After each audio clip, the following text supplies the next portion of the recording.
नमस्कार।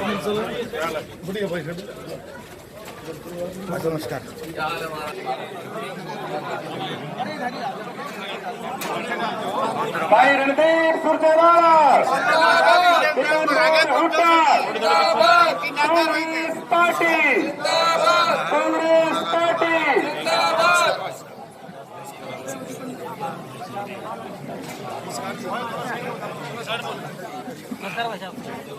मैं बता के जा रहा हूँ।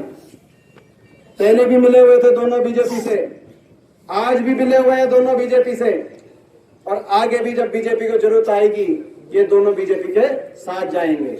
ये बात हरियाणा की राजनीति में, ये जो जेजेपी है ये जेजेपी नहीं है, ये जूनियर बीजेपी है। जेजेपी नहीं है, जूनियर बीजेपी। याद रखना, इनको दी गई एक एक वोट, इनको दी गई एक एक वोट जो लोकदलीय जेजेपी को जाएगी वो बीजेपी की इस सरकार को जीवन दान का काम करेगी। ये आज आपको बात समझनी। मेरा भी तजुर्बा है, मेरा भी तजुर्बा हो गया राजनीति में। 14 साल से देश की सबसे बड़ी पंचायत में आपके आशीर्वाद से लोगों ने मौका दिया है। मैं भी देखता हूं जिस तरह की जिस तरह की राजनीतिक लड़ाई अब चीन में जा रही है, निर्णायक लड़ाई है। इससे आने वाले हरियाणा के आगे भविष्य का फैसला होना है। खट्टर साहब तो कल हार मानकर चले गए।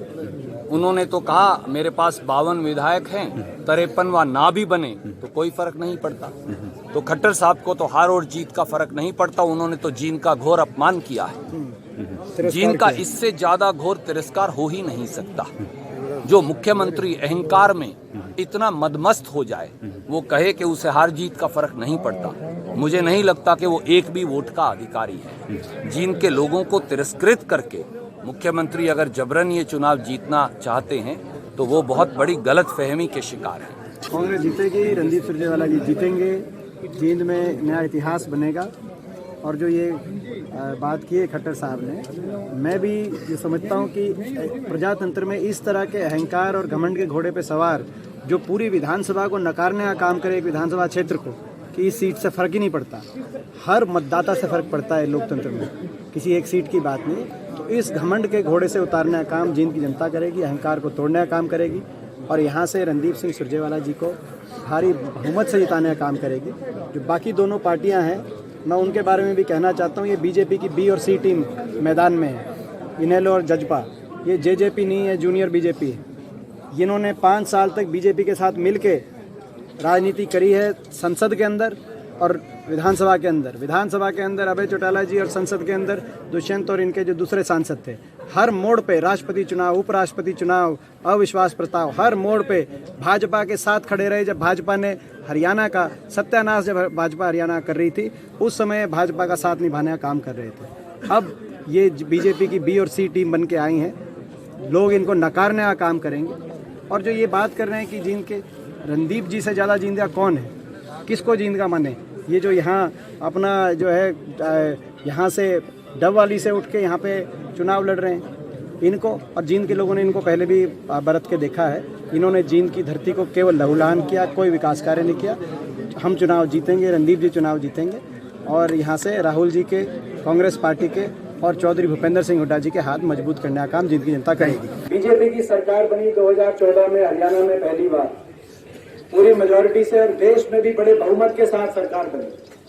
लोगों को, आपको, पूरे देश को, प्रदेश को बहुत आशाएं थी कि ये सरकार हरियाणा को आगे लेके जाएगी, हरियाणा को अच्छे दिशा में लेके जाएगी, अच्छे काम होंगे।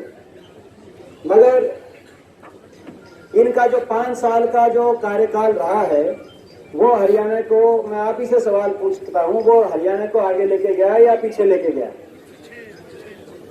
ये आगे लेके गए हैं कि पीछे लेके गए हैं? पीछे।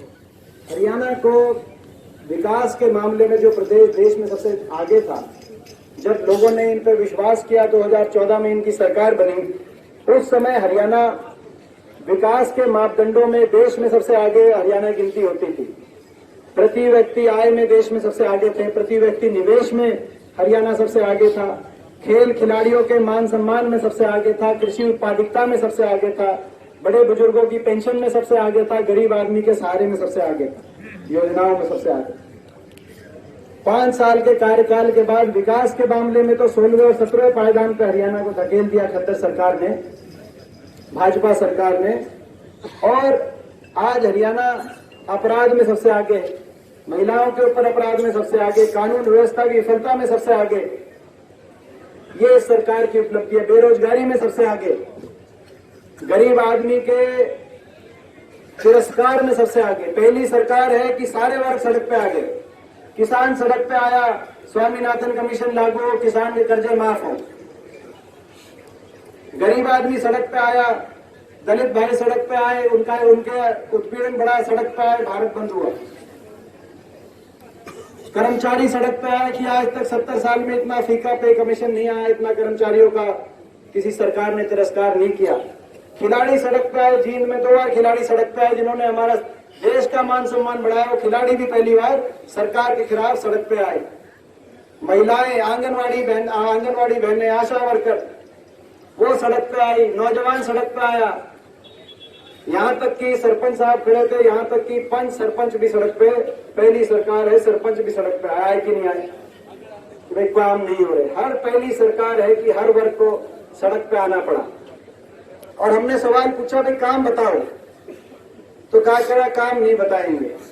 हम सवाल पूछते हैं, हमारे समय किसान के लिए 1600 करोड़ के बिजली के बिलों का कर्जा माफ हुआ, किसान का मिनी बैंक का कर्जा माफ हुआ, मिनी बैंक का ब्याज दर 11% से घटाकर पहले 7 फिर 4 और फिर 0% पे फसली ऋण पे लाने का काम हुआ। हम पूछते हैं कि आपके समय क्या किसान के लिए एक का भी कोई कर्जा माफ हुआ वो बताओ, नाम नहीं बताएंगे।